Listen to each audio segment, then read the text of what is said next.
శాంతి కోసం సనాతన ధర్మ ఫౌండేషన్ వ్యవస్థాపకుడు మహామండలేశ్వర్ అనంత విభూషిత నారాయణ నందగిరి మహారాజ్ ఆధ్వర్యంలో అష్టోత్తర శత కుండాత్మక శ్రీ మహాలక్ష్మి సమేత శ్రీమన్నారాయణ యాగం సంకల్పించినట్లు సహస్రాధిక దేవాలయ ప్రతిష్టాపకుడు అర్చక ఎగ్జామినర్ రామాచార్యులు తెలిపారు.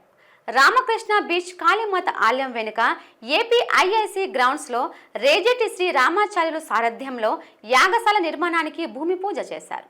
ఈ సందర్భంగా ఆయన మీడియాతో మాట్లాడుతూ సనాతన ధర్మాన్ని కాపాడటానికి పూర్వకాలంలో ఋషులు అనేక యజ్ఞయాగాదులు చేసేవారన్నారు. ప్రస్తుత సమాజంలో నెలకొన్న అనేక విపత్తులు నివారించడానికి విశ్వశాంతి కోసం నారాయణ నందగిరి మహారాజ్ దేశవ్యాప్తంగా 12 యాగాలు నిర్వహించాలని సంకల్పించారని, అందులో మొదటిది విశాఖలో ఆగస్టు 7 నుంచి 10వ తేదీ వరకు నిర్వహించడానికి ఏర్పాట్లు చేస్తున్నట్లు తెలిపారు. ఆగస్టు 7 సాయంత్రం విశాఖ పురవీధుల్లో పసుపు కుంకుమల కలశాలతో శ్రీమూర్తులు, వివిధ వాయిద్య కళాకారులతో శ్రీ లక్ష్మీనారాయణ శోభయాత్ర శోభయమానంగా జరుగుతుందని తెలిపారు. ఈ సమావేశంలో సభ్యులు కె ప్రమీలాదేవి, మానస సరోజ, విష్ణు, సినీ నటుడు కుమరన్, సతీష్ కుమార్, నయని, దేవత్రినాథ్ తదితరులు పాల్గొన్నారు. దేశమంతా అస్తవ్యస్తంగా ఉంది, దేశాన్ని రక్షించాలంటే ఏం చేయాలి అని పూర్వం చేసేదేంటి, సనాతన ధర్మంలో యజ్ఞం చేసే రక్షించాలి అని చెప్పి, కాబట్టి యజ్ఞం చేస్తే బాగుంటుంది అనే ఒక సంకల్పం కలిగింది. వారు ఆశ్రమాల్లో చేస్తూ ఉంటారు, పేదలకు చదువు చెప్పిస్తున్నారు, వేద పాఠశాలలు పెట్టారు, వైద్యశాలలు పెట్టారు. కానీ ప్రపంచంలో శాంతి కావాలంటే యజ్ఞాలు ప్రారంభించాలి అని మానస సంకల్పం కలిగింది.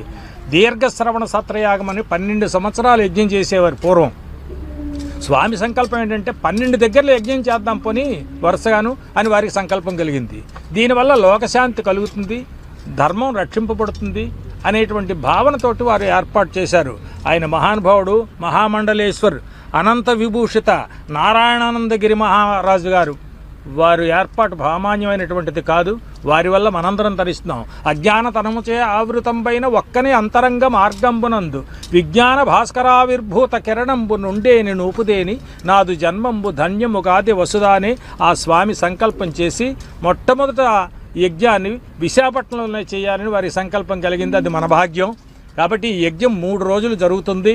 7వ తారీఖు సాయంకాలం శోభయాత్ర జరుగుతుంది. 8వ తారీఖు ఉదయం సంకల్పం చేయబడుతుంది.